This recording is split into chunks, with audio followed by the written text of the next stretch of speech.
والله إلهي عافمد إيما واي لكن كوا بدن بالو فيرمي عافمد كيga إنسان كويلا waa 25 jir 3 jeer guursatay iyada oo qabta xanuuno aysan u qarin kuwii guursaday balse dayacay markii ay la guri galeen kadib ladan maxamuud axmed ilinta ayaa ka qubanaysa mana faraxsana waxa ay ku nooshahay magaalada Qardho oo ka tirsan dhulka uu ka taliyo maamulka Puntland hooyadeed way geeriyootay aabaheedna waa da qudhiisu waxa uu ku xanuunsanayaa Hargeysa oo Soomaaliland xarun u ah kaligeed ayuu awlaad ka dhalay ladan iyadoo aan qangaarin ayaa si qasab ah nin loogu guuriyay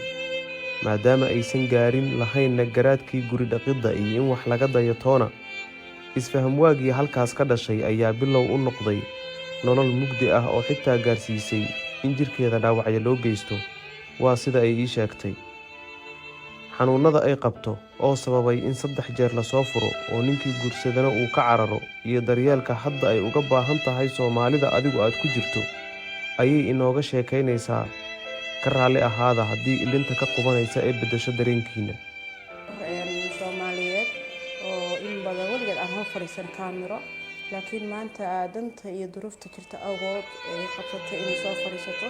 in badan baahiyaheeda qarsanaysay qalbigeeda ku qarsanaysay qofku waxa muhiim ah inuu jirka ka qurux badnaado inuu qalbiga ka qurux badnaado laakiin qof walba wuxuu dareemi karaa baahida jirta markuu qof soo hor fariisto kaamiro aniga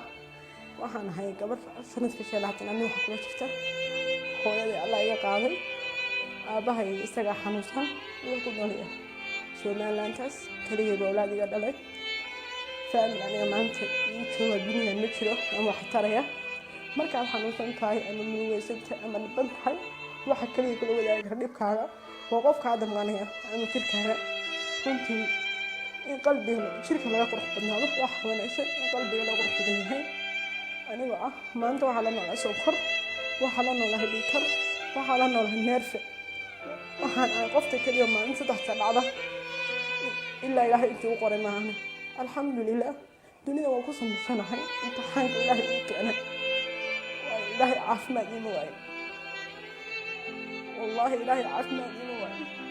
laakiin kuwa badan baa lagu fiiriyay caafimaadkayga إنسان كويلا waxaan iga codsanaya 3 kuul baan Soomaali noloshayda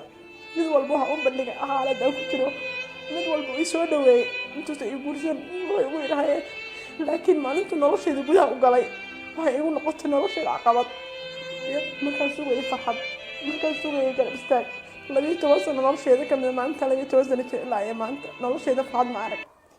تقرر من ضحية كويا له وحقيقي يجرب وحنا منطقة أنا دعيقي وادس فاهم لك كمل الحمد لله إلهي بقى يقرأ إلهي هو يقرأ إني أنا كرتو وإلهي يقرأ إني مسلم كرتو لكن قلت لك وح أصوف فريستا أنا بقى إن إلهي قبل دايرته وين إن إلهي وجهي كذا ساسوي وجه قرب بلاه ما ترى والله مصحبة ترى اللي أنت يبدأ زمان وإن قلبي يكذا إسا waxaa laga yaabaa kuwa ila mid ah aniga inay habeenkii farxad ku soo hadaan aniguna ilmo ku soo hado way maanta kala begalab adduun way boonti wan aankinin ku gato maasto sokor baa nool ikar baa nool neerfal ee kaaga saas u daadanaya mid soo dhacaya habad baa gacanta iga dhacday halka habad baa gacanta halkaas laga soo saaray jirkayga saas u noqday wada barbaraha madow bararkaas way jirkayga u noqday alxamdulillah oo ku qanacsana ilaahay wuxuu siiyay igu madacnani بين آذان يعني وخبري ما ترك لك ما أنت مش قيس الكرخة وأنكوش قيس ما يستو قفت ظروف يسمى بها هولا ما يستو مليه قفنا قف حنوسن مرة قف والله أودل بين آذان أودل وكنا وهو ربع قف عاف مع القمر إلهي رب سبحانه وتعالى بين آذان كدوشو كسبة لكن درهم كي قلبي ولا هيك ولا بدوي ما أنت واحد ولا عشرين سنة عليك إلهي بنا سوى معنا جواب اللي مسلم بانا إلهي بقى إنما المؤمنون إخوة فأصلحوا بين أخويكم إلهي بقى فإن تابوا وأقاموا الصلاة وآتوا الزكاة فإخوانكم في الدين ما هم ولا كم كل هذا شيء أيوة كسوهم في الصلاة دي صدق الله ربح ولا كعب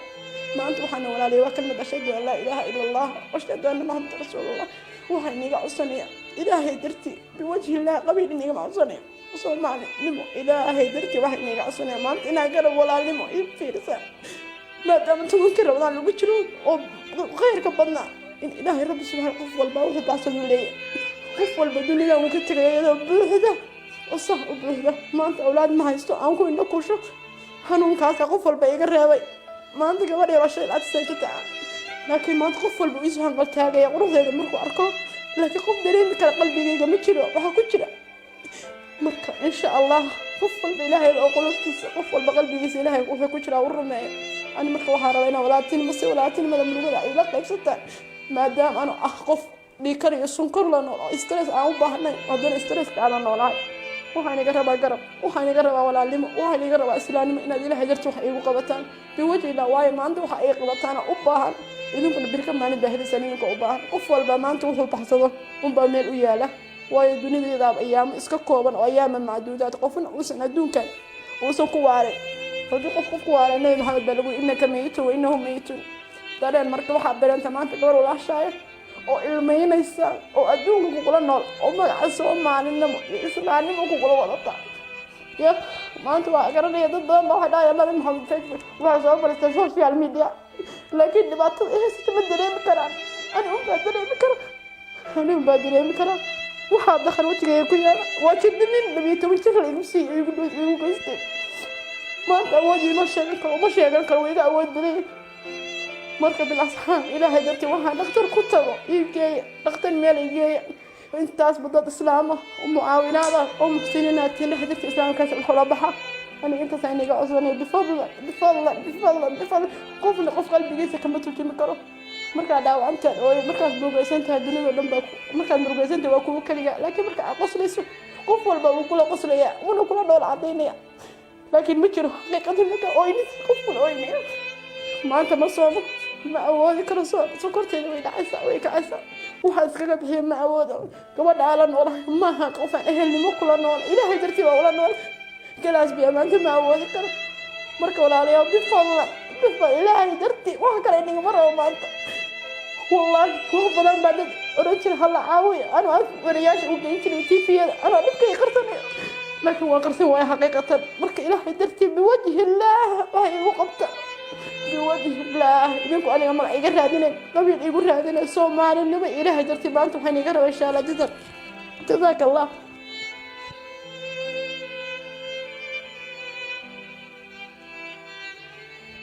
ladan maxamuud axmed oo ilintu ka qubanayso waxa ay bulshada Soomaaliyeed kaga baahan tahay caawin degdeg ah si nolosheeda ay farxad u hesho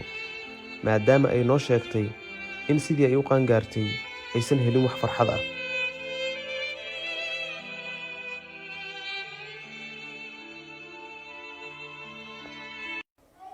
والله إلهي عافنا ديما وين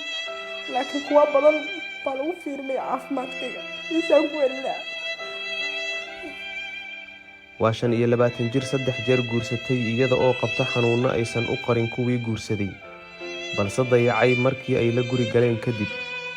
ladan maxamuud axmed ilinta ayaa ka qubanaysa mana faraxsana waxa ay ku nooshahay magaalada Qardho oo ka tirsan dhulka uu ka taliyo maamulka Puntland. hooyadeed way geeriyootay aabaheedna waa da qudhiisu waxa uu ku xanuunsanayaa Hargeysa oo Somaliland xarun u ah kaligeed ayuu awlaad ka dhalay. ladan iyadoo aan qangaarin ayaa si qasab ah nin loogu guuriyay maadaama aysan gaarin lahayn garaadkii guri dhaqidda iyo in wax laga dayo toona. isfaham waagii halkaas ka dhashay ayaa bilow u noqday nolol mugdi ah oo xitaa gaarsiisay in jirkeeda dhaawacyo loo geysto. waa sida ay ii sheegtay xanuunada ay qabto oo sababay in 3 jeer la soo furo oo ninkii guursadana uu ka cararo iyo daryeelka hadda ay uga baahan tahay Soomaalida adigu aad ku jirto ayay inooga sheekaynaysaa. ka raali ahaada haddii ilinta ka qubanaysa ee bedesho dareenkiina. Soomaaliyeed oo in badan waligeed aan hor fariisan kaamiro laakiin maanta aadanta iyo duruufta jirta awood ay qabsatay inay soo fariisato in badan baahiyaheeda qarsanaysay qalbigeeda ku qarsanaysay. qofku waxa muhiim ah inuu jirka ka qurux badnaado inuu qalbiga ka qurux badnaado laakiin qof walba wuxuu dareemi karaa baahida jirta markuu qof soo hor fariisto kaamiro. aniga waxaan ahay gabar sanadka 16 aniga waxa kula jirta hooyadii Allah iga qaaday aabahay isaga xanuunsan iyo ku dhalay Somalilandkaas kaliya awlaad iga dhalay family aniga maanta jooga dunida ma jiro ama wax taraya markaad xanuunsan tahay ama murugaysan tahay ama dhiban tahay waxa kaliya kula wadaagi kara dhibkaaga waa qofkaa damqanaya ama jirkaaga. runtii in qalbiga jirka laga qurux badnaado wax wanaagsan in qalbiga laga qurux badan yahay. anigoo ah maanta waxaa la noolaa sonkor, waxaa la noolahay dhiikar, waxaa la noolahay neerfe. waxaan ahay qofta keliya maalin 3 dhacda ilaa ilaahay intii u qoray maahane. alxamdulilah dunida waan ku samaysanahay imtixaanka ilaahay ii keenay. ilaahay caafimaad iima waayo, wallaahi ilaahay caafimaad iima waayo, laakiin kuwa badan baa lagu fiiriyay caafimaadkayga isaan ku welinaa. waxaan iga codsanaya 3 guur baan soo maray noloshayda. mid walba waxaan u bandhigay xaaladaan ku jiro, mid walba ii soo dhaweeyey intuusa ii guursan way ugu yidhaahayeen. laakiin maalintu noloshayda gudaha u galay waxay igu noqotay noloshayda caqabad. markaan sugayay farxad, markaan sugayay garab istaag 12 sano noloshayda ka mid maalinta 12 sano jir ilaa iyo maanta noloshayda farxad ma arag. taqarada madaxa ay ku yaala waxa ay geystay oo ii jir jiray oo xanuunada maanta aan dhacay geystay waa faamilkayga ka mid ah. alxamdulilah ilaahay baa ii qoray, ilaahay wuxuu ii qoray inay macni karto, wuxuu ilaahay ii qoray inay ima siin karto. laakiin galabta halkaa waxa u soo fadhiista anigoo og in la dhahay gabadha yartaa wey, in la dhahay wejigeeda saas wey, weji qurux badan hooma taro. wallaahi ma sohba taray ilinta iga da'aysa maanta waa ina qalbigay ka da'aysa. waxaa laga yaabaa kuwa iga la mida aniga inay habeenkii farxad ku socdaan aniguna aan ilmo ku socdo. waayo maanta galab adduuna wey. boonti wan aankinin ku gato ma haysto. sonkor baa la noola, dhiikar baa la noola, neerfal ee kaayaga saas usoo daadanaya mid ma soo dhacaya. xabad baa gacanta iga dhacday, halka xabad baa gacanta halkaas laga soo saaray. jirkayga saas u noqday wada barbaraha madow bararkaas way jirkayga u noqday. alxamdulilah waa ku qanacsanaa. ilaahay uu fursad ii keenay iguma dhicnanin bini aadan ani waxba ima tari karo. laakiin maanta ma shaqaysan karo, xoolaan ku shaqaysta ma haysto. qoftaa duruufaysan baa hoola ma haysto, malihi qofna qof xanuunsan ma rabo. qof walba oo bini aadan oo dunida ku nool wuxuu rabaa qof caafimaad qaba. ilaahay rabbi subxaana watacaala bini aadanka dushu ka sida, laakiin dareenka iyo qalbigu ilaahay ku kala gudwe. maanta waxaan walaashii Soomaaliyeed, ilaahay baana Soomaali naga wada dhigay, muslim baana. ilaahay baa inama almu'minuuna ikhwa fa aslixuu bayna akhwaykum. ilaahay baa yiri fa in taabu wa aqaamu salaata wa aatu zakaata fa ikhwaanukum fi diin. ma ahan walaalku kan kula dhashay ee waa ka soonka salaada iyo sadaqada la baxo walaalka ah. maanta waxaan walaalay waa kalmad ashhadu an laa ilaaha illa allah wa ashhadu anna muhammadan rasuulullah. waxaan iga codsanaya ilaahay dartii biwajhi illah qabiil iniga codsanaya Soomaali nimo ilaahay dartii waxaan iga codsanaya maanta inaan garab walaalnimo ii fiirsan maadaama tuunkii rabadaan lagu jiro oo khayrka badnaa. in ilaahay rabbi subxaana qof walba wuxuu baxsan u leeyahay. qof walba dunida uu ka tagay iyadoo buuxda oo sax u buuxda. maanta awlaad ma haysto aan ku indho kusho xanuunkaas qof walba iga reebay. maanta gabadhay waa shay aad sayta, laakiin maanta qof walba uu soo hanqal taagay quruxdeeda markuu arko. laakiin qof dareemi kara qalbigayga ma jiro waxa ku jira. marka insha allah qof walba ilaahay oo qulubtiisa qof walba qalbigiisa ilaahay wuxuu ku jira uu rumeeyo. أنا مركب وحارة بينا ولاتين بس ولاتين ما دام نقول إذا قيب ستة ما دام أنا أخف ليكر يسونكر لنا استرس أو بحنا هذا استرس على نولاي وحنا جرب ولا لما وحنا جرب أسلاني إن هذه الحجرة وحقيقة قبتان بوجه لا واي ما عنده وحقيقة قبتان أوباهن إذا كنا بركب معنا بهذه السنين كأوباهن أفضل بما أنت وهو بحصده وبميل وياله واي الدنيا ذا أيام إسكاكوبا وأيام معدودات قفنا وسنا دون كان وسوق وارد هذا قف وارد نبي محمد بلغوا إنك ميت وإنهم ميتون dareen marka waxa dareenta maanta gabar walaashay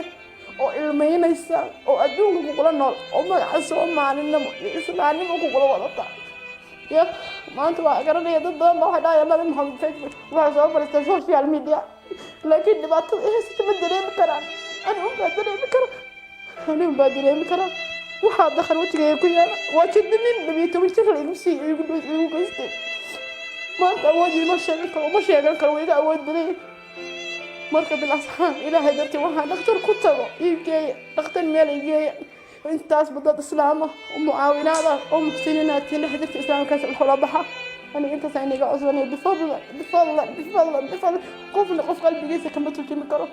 marka dhaawacantaan oo markaas murugaysantahay dunida dhan baa markaad murugaysantahay waa kuwa kaliya laakiin marka aad qoslayso qof walba wuu kula qoslaya wuuna kula dhool cadaynaya laakiin ma jiro xaqiiqadu marka ooynis qof kula ooynaya maanta ma soomo ما أودي كرسون سكرتين وين عسى وين كعسى waxaa iskaga bixiya ma awoodo gabadha ala noolahay maaha qofaan ehelnimo kula nool ilaahay dartii baa ula nool galaas biya maanta ma awoodi karo marka walaalayaal bifadla ilaahay dartii wax kale inagama rabo maanta wallaahi wax badan baa dad oran jira hala caawiya anuu wariyaasha u geyn jiray tviyada anoo dhibkay qarsanay laakiin waa qarsan waaya xaqiiqatan marka ilaahay dartii biwajhi illaah waxay igu qabta بوجه الله إذنكم أنا ما إيجار هذين قبل إيجار هذين الصومال النبي إله جرتي بانتو حين إيجار إن شاء الله جزاك الله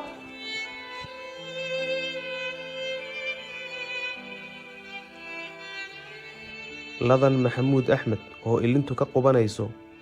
waxa ay bulshada Soomaaliyeed kaga baahan tahay caawin degdeg ah si nolosheeda ay farxad u hesho maadaama ay noo sheegtay in sidii ay u qaan gaartay aysan helin wax farxad ah